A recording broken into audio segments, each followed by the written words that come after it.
Howdy gang, welcome to Plumbing with Tim. Today we're on location in beautiful Melbourne, Florida.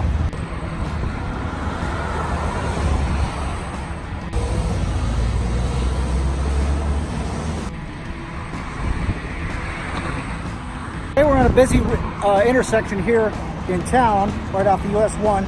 We're at an old liquor store and they've got a water pipe underneath the concrete that's broken, and we had to get clearance from the city.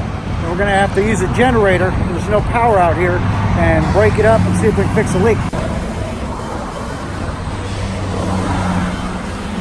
We've located that there's a line sitting down here in this hole, and it runs through here. There's a spigot, and there's another one that's down over there, runs along the building. The water main is in the sidewalk up here. Got a helper with me today. We're gonna hook the generator up, and we're gonna, so the water lines come from there around the front of the building. We're gonna break that open.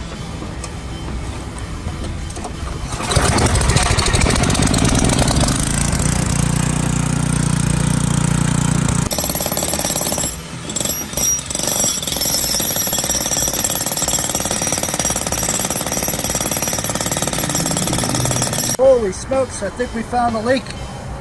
Got to turn the water off. Shit. Crap. So I think we found the line. I know we did, but we hit it with a jackhammer too. And it's going up underneath the city curb.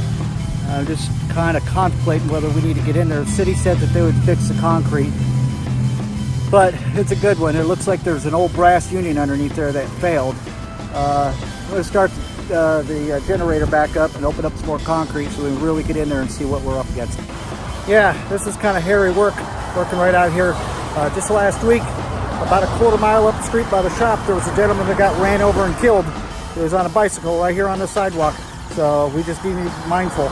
Let's go take a look and see where the problem is here. All right, so I think we found something here.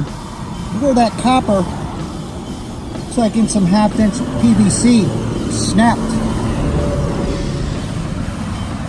It may have been because they just redid this intersection with traffic lights, poured a new curb and stuff.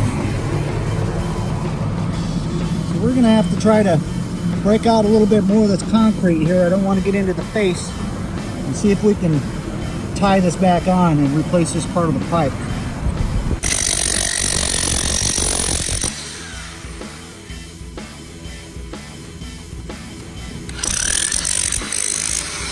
Out from underneath there, and we're going to glue a new male adapter onto that, and then we're going to hook that into copper. I've already soldered that, a female threaded. We're going to bridge that gap and bring copper over into PVC with a slip coupling.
About 2 weeks ago, there was a plumber from a company up in North part of the county that had gotten to a job and has opened up his back of his doors of his van, was getting ready going for a service call. All of a sudden, a car came from behind and hit him and pinned him up against the back of his van. The driver got out, ran. They caught up with him later and arrested him. But the plumber is in serious condition. It broke many bones in his pelvis area and ribs and all that stuff. Listen, whenever I'm anywhere near traffic or I have to park in a road, I always have a safety cone. Always think smart first.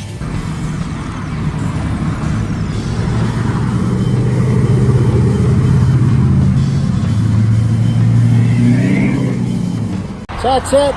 You got a chance to see me do some commercial work for the city and fix this leak that's caused hundreds and hundreds and hundreds of dollars in wasted water and water bills and stuff.